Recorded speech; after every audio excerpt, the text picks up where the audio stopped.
Buenos días, mis amados hermanos, que Dios los bendiga, qué grato es estar nuevamente con ustedes, pues a través de la tecnología, pero bendito sea el Señor que podemos estar reunidos en un mismo sentir y poder estudiar su bendita palabra.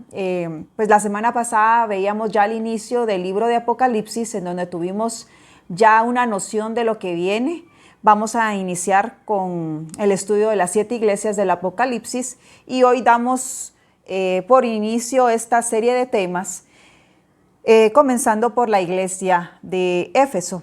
Pero no quiero iniciar sin antes hacer una pequeña oración, siempre pidiendo la guianza del Señor en su palabra, dando gracias a Él en lo que nos permite hacer. Amén. Ahí en su lugar, por favor, cierre sus ojos y demos gracias al Señor.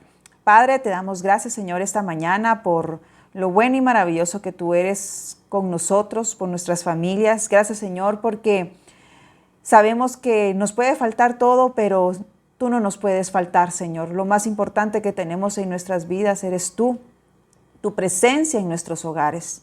Esta mañana te pedimos que bendigas tu palabra, Señor, que podamos, Señor, encontrar el mensaje que tú tienes para cada uno de nosotros, sabiendo que tú hablas en tiempo y fuera de tiempo y que de ti dependemos y de ti somos, Señor. Gracias, Señor, por tu palabra. Gracias, Señor, por permitirnos estudiarla, escudriñarla, Señor, y poder encontrar en ella la bendición que tú tienes para cada uno de nosotros este día. Te alabamos y te bendecimos y nos ponemos en tus manos esta mañana. En el nombre poderoso de Cristo Jesús te damos las gracias. Amén y amén. Bueno, si ya tiene ahí su Biblia, vamos a ubicarnos entonces en Apocalipsis 2 y vamos a estar leyendo los versículos del 1 al 7. Vamos a iniciar entonces con un pequeño contexto histórico de Éfeso. Primero que nada, es una ciudad muy importante hoy en día para la Biblia y el cristianismo. Éfeso estaba ubicada en la metrópoli de Asia Menor. Actualmente, si usted la busca, está ubicado en Turquía. Para el primer siglo, esta ciudad ya tenía 250,000 de habitantes. Era una ciudad bastante concurrida, estaba ubicada a las orillas del mar Egeo. Habían muchas actividades de comercio, así es de que era una ciudad muy rica. Algo que destaca en este lugar es que había un templo de grandes proporciones en donde se alojaba la diosa Artemisa, conocida por los griegos de esta forma, con este nombre, o bien como Diana de Éfeso, llamada Polimastía, que quería decir de múltiples pechos. Usted la puede buscar en Google y va a encontrar una estatua, una imagen de una mujer con bastantes pechos al frente. Y bueno, pues esta era la diosa Artemisa, también conocida como la diosa de la fertilidad. Este lugar, este templo, es conocido también como una de las 7 maravillas del mundo antiguo. Fíjese bien, el lugar estaba construido por 120 columnas de 20 metros de alto cada una. Se puede imaginar, era un edificio increíblemente grande, ¿verdad? Era de plano algo muy llamativo del lugar. Y sin lugar a duda, quien iba ahí, pues quería conocerlo, ¿verdad?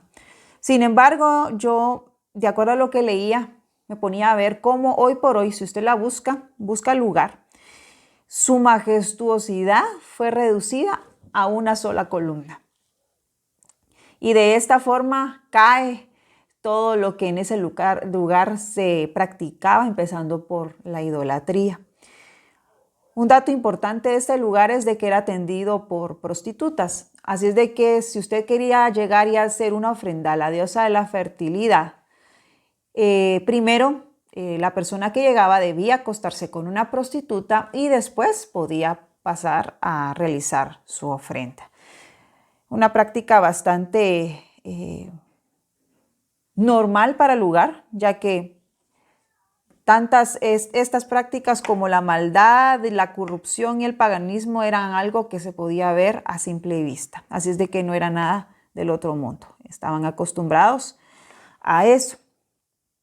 Así es de que podemos darnos cuenta qué era lo que estaba pasando en Éfeso, qué era esa ciudad, qué encontrábamos en esa ciudad. Al final, hoy por hoy, una ciudad muy conocida en ese momento, y pues quién no quería ir a ese lugar. Es como pensar hoy en día tal vez si vamos a Estados Unidos, tal vez quisiéramos ir a Nueva York, ¿verdad? Algo así, o sea, una comparación en donde pues la ciudad era muy famosa. Ahora vamos a hablar un poco acerca del apóstol Pablo, ya que el apóstol Pablo también juega un papel importante en este lugar. Con toda la información que anteriormente les di, el apóstol Pablo, llega a esta ciudad y abre una iglesia predicando el evangelio a toda criatura, sin distinción de nada.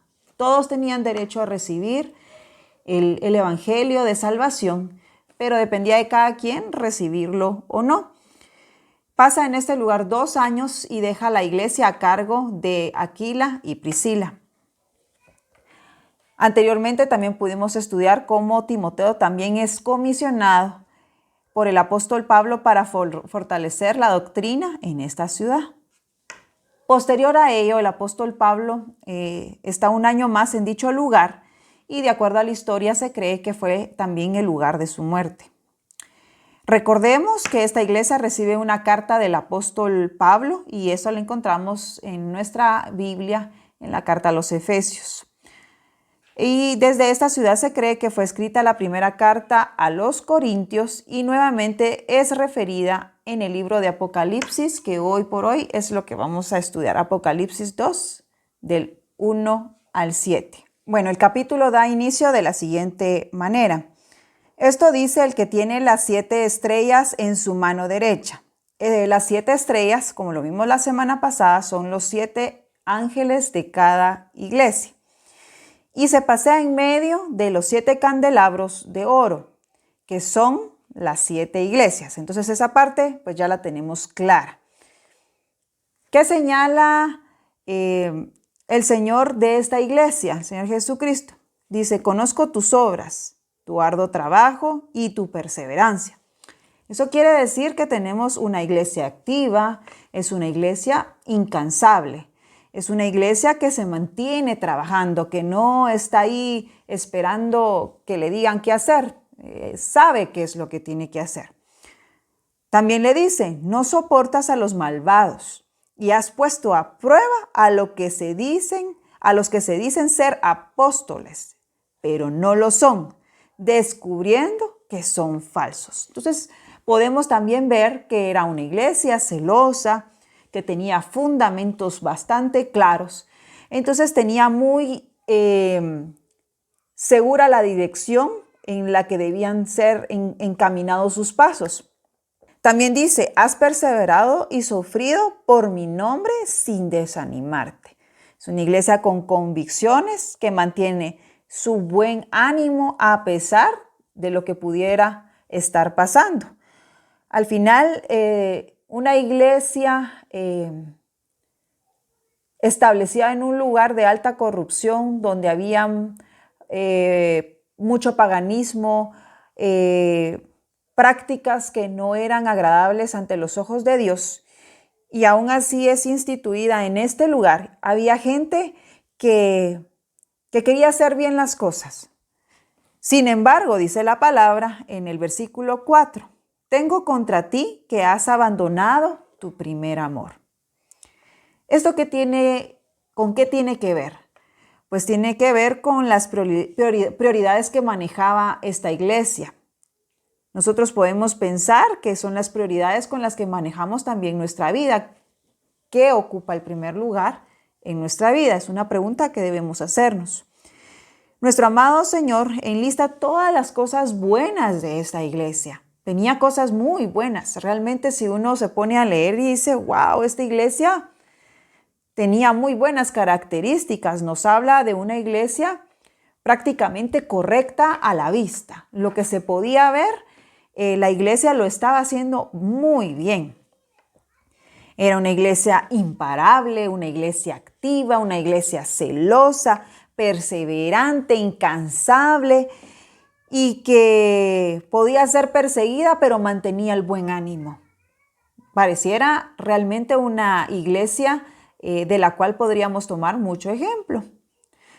Pero el Señor les dice, haces todo esto, pero te falta una cosa, y es que has olvidado tu primer amor. El primer amor podían ser las obras que en un inicio hacían cuando la iglesia había empezado, ese ferviente amor, esa actividad incansable, el de hacer las cosas por amor a Él, el de haber encontrado ese mensaje de salvación en sus vidas y de saber que a través de ese mensaje ellos tenían esperanza. También podemos verlo como esa pasión de servicio al Señor.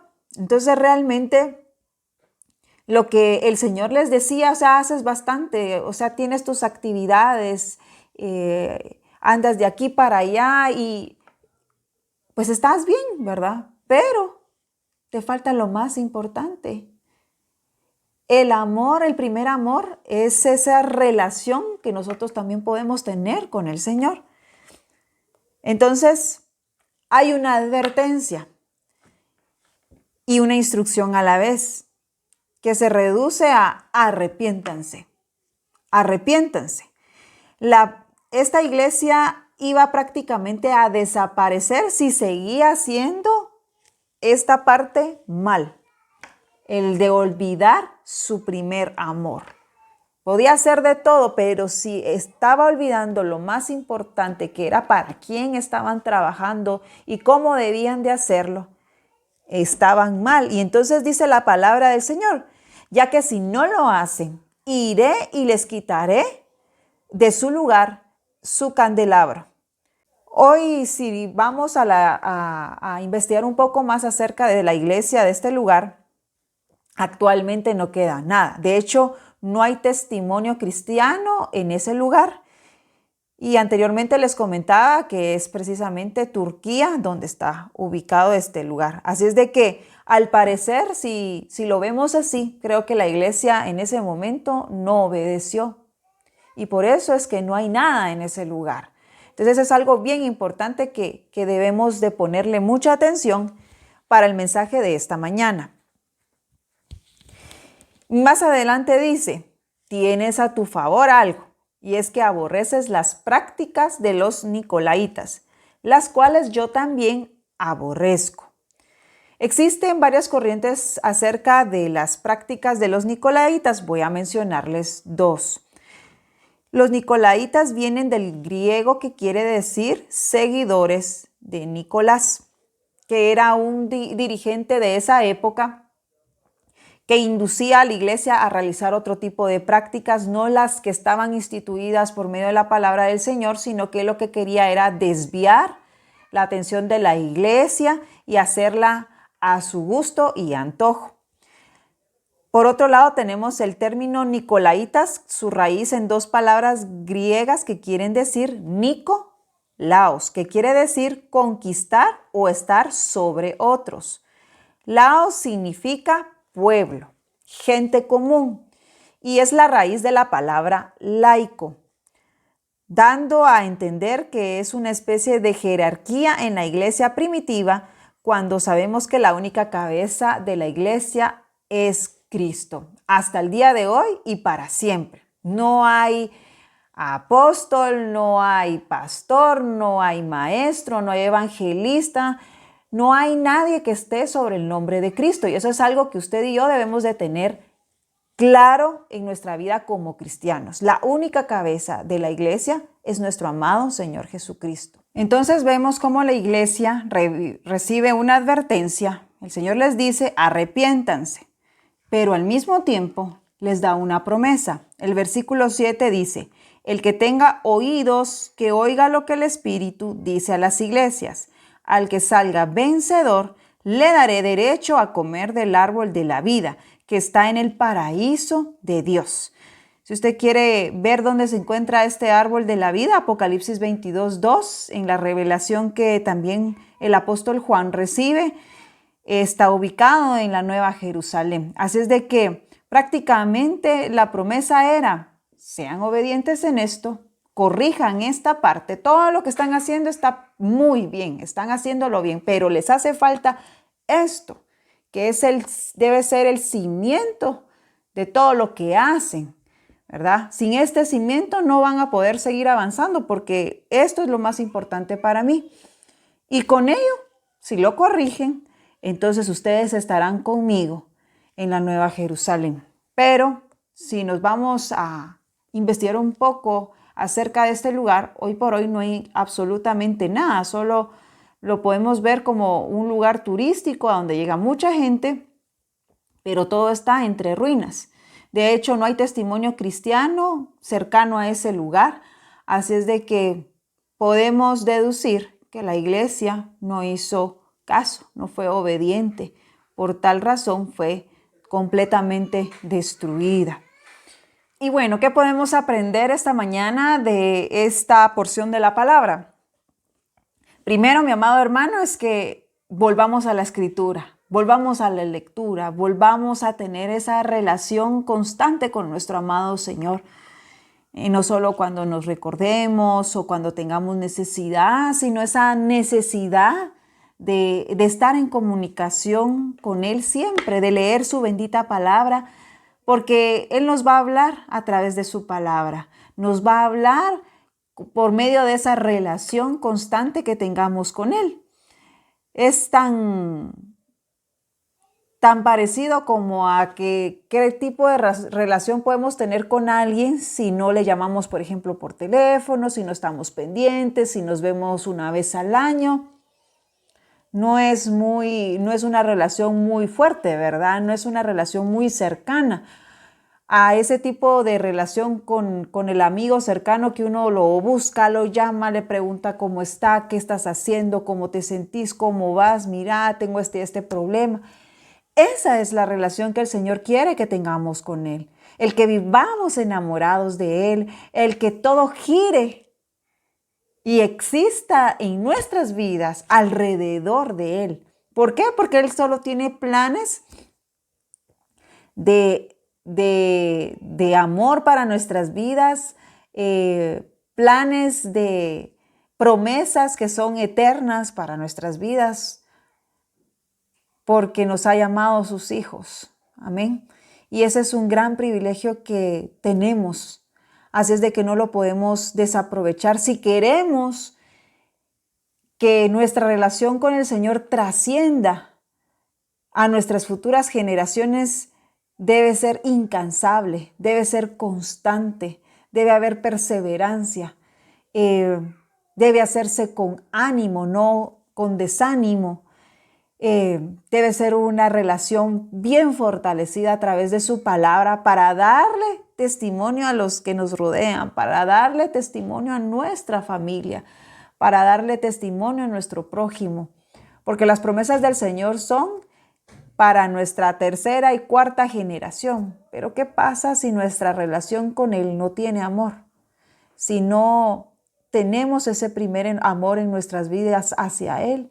Lo más seguro es que de aquí a nuestros nietos no quieran saber nada del Señor.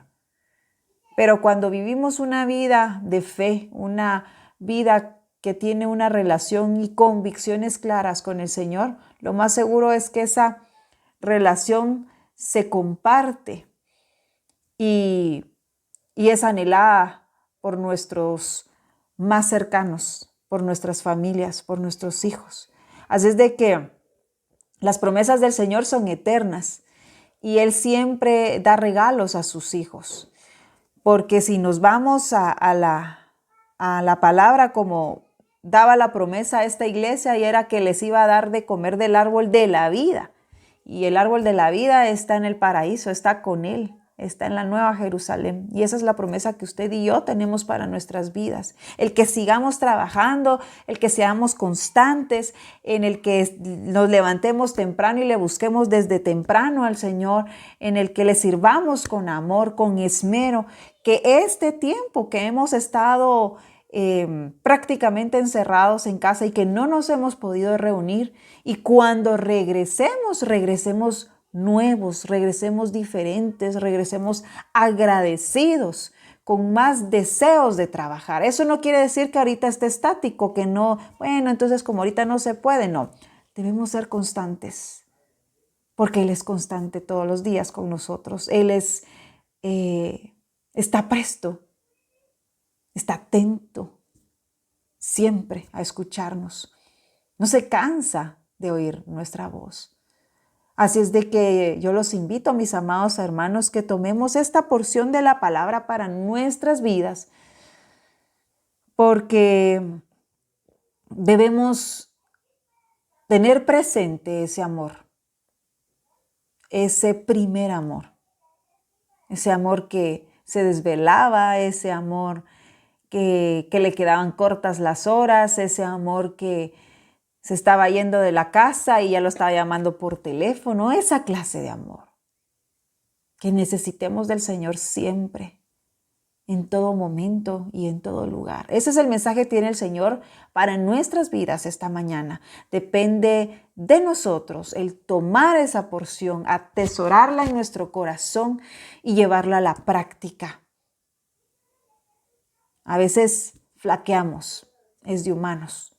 Podemos equivocarnos, pero Él todos los días nos muestra su misericordia, porque su misericordia es nueva cada mañana. Así es de que quedémonos con eso, atesorémoslo en nuestro corazón y llevémoslo a la práctica. Que toda nuestra vida cristiana no se olvide de ese primer amor, que es Él. Amén. Que Dios les bendiga. Que Dios los llene de su presencia y en sus hogares. Si tiene dudas, si tiene aportaciones, pueden mandarlas al correo de la iglesia, pueden mandarlas al chat de Luz del Mundo también. Pues el deseo de nuestro corazón es seguir siendo enriquecidos por su palabra y ayudarnos entre todos a entender los misterios maravillosos de su palabra. Amén. Que Dios les bendiga ahí en sus hogares y esperamos que pronto podamos volver a vernos. Amén.